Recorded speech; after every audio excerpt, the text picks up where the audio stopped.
قرآن ہے میرا رہنما قرآن، شفا ہے نور ہے قرآن، جلا دل کی میرا قرآن، رضا رب کی میرا قرآن، قرآن قرآن۔ الحمدللہ رب العالمین والصلاة والسلام علی سید المرسلین، اما بعد فاعوذ باللہ من الشیطان الرجیم، بسم اللہ الرحمن الرحیم۔ الصلاة والسلام علیک یا رسول اللہ وعلی آلک واصحابک یا حبیب اللہ، الصلاة والسلام علیک یا نبی اللہ وعلی آلک واصحابک یا نور اللہ۔ میٹھے میٹھے اسلامی بھائیوں اور مدنی چینل کے ناظرین، وقت ہوا ہے ہمارے سلسلے کا جس کا نام ہے ایک قصہ ہے قرآن سے۔ قرآن ہے میرا رہنما قرآن، شفا ہے نور ہے قرآن، جلا دل کی میرا قرآن، رضا رب کی میرا قرآن، قرآن قرآن۔ آج کون سا قصہ، آج کون سا واقعہ سننا ہے؟ جی ہاں، آج ایک ایسے عظیم مارکے، ایک ایسے عظیم واقعے کی بات کرنی ہے۔ ایک ایسی بھی جنگ اس دنیا میں ہوئی جس جنگ کو لڑنے کے لیے سپاہیوں کے ساتھ ساتھ فرشتے بھی نازل ہوئے۔ جی ہاں، اسلامی تاریخ کا ایک سنہرا باب۔ آج بات ہوگی غزوہ بدر کی۔ یہ وہ جنگ ہے جس میں اللہ تبارک و تعالیٰ کی طرف سے مسلمانوں کی مدد کے لیے 5000 فرشتے میدان جنگ میں آئے۔ یہ کب آئے، کیسے آئے، کس وجہ سے آئے، اور اس میدان میں ان کے تشریف لانے کے بعد اس جنگ کے نقشے کا کیا بنا؟ آئیے قرآن سے یہ واقعہ آپ کی طرف بڑھاتا ہوں۔ یاد رہے، اسلامک ہسٹری کا، اسلامی تاریخ کا یہ سنہرا باب ہے۔ ہم کو، ہمارے گھر والوں کو، ہمارے بچوں کو بھی ان تمام سنہرے واقعات کے بارے میں ضرور معلومات ہونی چاہیے۔ جنگ بدر کفر و اسلام کا مشہور ترین مارکہ ہے۔ 17 رمضان مبارک سن 2 ہجری میں مکہ اور مدینہ کے درمیان مقام بدر میں یہ جنگ ہوئی۔ اس لڑائی میں تعداد اور اسلحے کے لحاظ سے مسلمان بہت ہی کمتر اور پست حالی میں تھے۔ مسلمانوں میں بوڑھے، جوان، بچے، انصار و مہاجرین کل ملا کر 313 مجاہدین اسلام علم نبوی کے زیر سایہ کفار کے ایک عظیم لشکر سے نبرد آزما تھے۔ سامان جنگ کی قلت کا عالم یہ تھا کہ پوری اسلامی فوج میں 6 زرہیں اور 8 تلواریں تھیں، اور کفار کا لشکر تقریباً 1000 نہایتی جنگجو اور بہادروں پر مشتمل تھا، اور ان بہادروں کے ساتھ ساتھ 100 بہترین گھوڑے، 700 اونٹ اور قسم قسم کے مہلک ہتھیار تھے۔ اس جنگ میں مسلمانوں کی گھبراہٹ اور بے چینی ایک قدرتی بات تھی۔ حضور اکرم صلی اللہ تعالیٰ علیہ وسلم رات بھر جاگ کر خدا عز و جل کی بارگاہ میں مصروف دعا تھے کہ الہی، اگر یہ چند نفوس ہلاک ہو گئے، اگر یہ چند لوگ ہلاک ہو گئے تو پھر قیامت تک روئے زمین پر تیری عبادت کرنے والے نہ رہیں گے۔ یہ تاریخی دعا ہے۔ کیا رکت ہوگی کہ رحمت للعالمین صلی اللہ تعالیٰ علیہ وسلم رب العالمین کی بارگاہ میں محو دعا ہے۔ دعا مانگتے ہوئے آپ کی چادر مبارک آپ کے مبارک کاندھوں سے زمین پر تشریف لے آئی اور آپ پر رکت طاری ہو گئی، یہاں تک کہ آنسو جاری ہو گئے۔ حضرت ابوبکر صدیق رضی اللہ تعالیٰ عنہ آپ کے یار غار تھے۔ آپ کو اس طرح بے قرار دیکھ کر ان کے دل کا سکون و قرار جاتا رہا۔ انہوں نے چادر مبارک کو اٹھا کر آپ کے مقدس کندھے پر ڈال دیا اور آپ کا دست مبارک تھام کر بھرائی ہوئی آواز میں بڑے ادب کے ساتھ عرض کیا کہ حضور اب بس کیجئے، اللہ تعالیٰ ضرور اپنا وعدہ پورا فرمائے گا۔ اپنے یار غار صدیق جان نثار رضی اللہ تعالیٰ عنہ کی گزارش مان کر آپ نے دعا ختم کر دی اور نہایت اطمینان کے ساتھ پیغمبرانہ لہجے میں یہ فرمایا۔ چنانچہ پارہ 27 سورہ قمر آیت 45 میں ارشاد ہوتا ہے، سَيُهْزَمُ الْجَمْعُ وَيُوَلُّونَ الدُّبُرَ۔ ترجمہ، عنقریب سب بھگا دیے جائیں گے اور وہ پیٹھ پھیر دیں گے۔ میٹھے میٹھے اسلامی بھائیوں، دعائے مصطفیٰ ہو چکی ہے۔ صبح جنگ کا سما ہے اور اس جنگ میں 313 مسلمانوں کے سامنے 1000 کا لشکر جرار ہے۔ اس جنگ کا نتیجہ کیا نکلا؟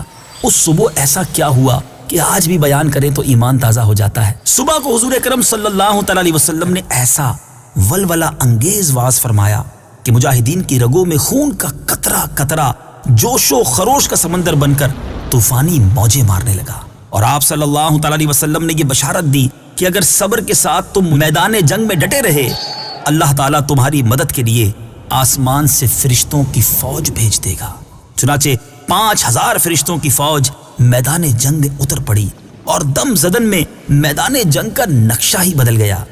حضرت علی رضی اللہ تعالیٰ عنہ مہاجرین کا جھنڈا لہرا رہے تھے اور حضرت سعد بن عبادہ رضی اللہ تعالیٰ عنہ انصار کے علم بردار تھے۔ کفار کے 70 آدمی قتل ہوئے اور 70 گرفتار ہوئے، باقی اپنا سارا سامان چھوڑ کر فرار ہو گئے۔ کفار کے مقتولین میں قریش کے بڑے بڑے نامور بہادر اور سردار جو اپنی سپاہ گیری میں، اپنے فوجی تجربے میں یکتائے روزگار تھے، وہ اتھارٹی تھے اپنی اس جنگجوانہ صلاحیتوں کے، ایک ایک کر کے سب موت کے گھاٹ اتار دیے گئے، یہاں تک کہ کفار قریش کی لشکری طاقت ہی فنا ہو گئی۔ مسلمانوں میں کل 14 خوش نصیبوں کو شہادت کا شرف ملا، جن میں 6 مہاجر اور 8 انصار تھے، اور مسلمانوں کو بے شمار مال غنیمت ملا۔ اللہ تعالیٰ نے جنگ بدر اور فرشتوں کی فوج کا تذکرہ قرآن مجید میں ان لفظوں کے ساتھ فرمایا۔ آئیے تلاوت قرآن مجید ان مبارک آیات کو سنیے کہ کس پیارے انداز میں رب عز و جل نے تذکرہ کیا، اور پھر ترجمہ سنیے۔ وَلَقَدْ نَصَرَكُمُ اللَّهُ بِبَدْرٍ وَأَنْتُمْ أَذِلَّةٌ فَاتَّقُوا اللَّهَ لَعَلَّكُمْ تَشْكُرُونَ۔ ترجمہ، اور بے شک اللہ نے بدر میں تمہاری مدد کی جب تم بالکل بے سر و سامان تھے، تو اللہ سے ڈرتے رہو تاکہ تم شکر گزار بن جاؤ۔ إذ تقول للمؤمنين ألن يكفيكم أن يمدكم ربكم ب3000 من الملائكة منزلين۔ ترجمہ، یاد کرو اے حبیب جب تم مسلمانوں سے فرما رہے تھے، کیا تمہیں یہ کافی نہیں کہ تمہارا رب 3000 فرشتے اتار کر تمہاری مدد کرے؟ بَلَىٰ إِن تَصْبِرُوا وَتَتَّقُوا وَيَأْتُوكُم مِّن فَوْرِهِمْ هَٰذَا يُمْدِدْكُمْ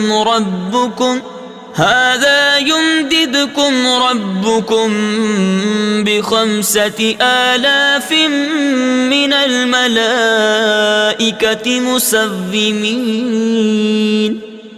ترجمہ، ہاں کیوں نہیں، اگر تم صبر کرو اور تقوی اختیار کرو اور کافر اسی وقت تمہارے اوپر حملہ آور ہو جائیں تو تمہارا رب 5000 نشان والے فرشتوں کے ساتھ تمہاری مدد فرمائے گا۔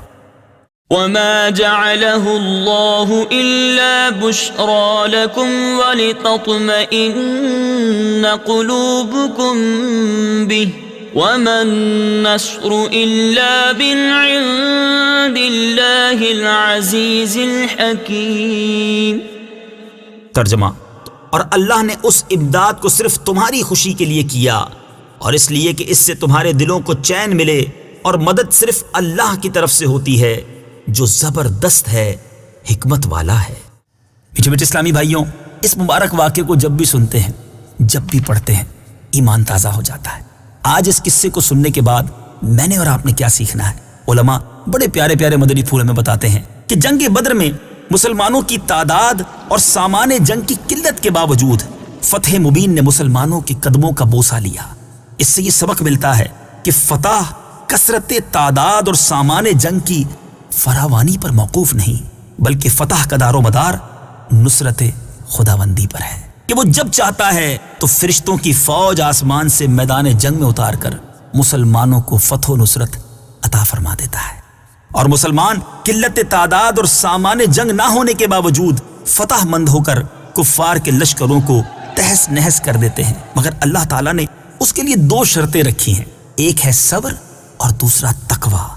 اگر مسلمان صبر و تقوی کے دامن کو تھامے ہوئے خدا کی مدد پر بھروسہ کریں تو اللہ تعالیٰ انہیں ہر محاذ پر فتح مبین عطا فرمائے گا، اور مسلمانوں کے قدم جو ہے وہ کامیابی چومے گی۔ میٹھے میٹھے اسلامی بھائیوں، بس ضرورت اس بات کی ہے کہ صبر و تقوی کے ہتھیاروں سے لیس ہو کر خدا کی مدد کا بھروسہ کر کے ہمیں زندگی گزارنا چاہیے، کیونکہ اللہ تبارک و تعالیٰ مسلمانوں کی ضرور مدد فرماتا ہے۔ قرآن میں اللہ تعالیٰ فرماتا ہے وَمَا النَّصْرُ إِلَّا مِنْ عِنْدِ اللَّهِ، ترجمہ، اور مدد صرف اللہ کی طرف سے ہوتی ہے۔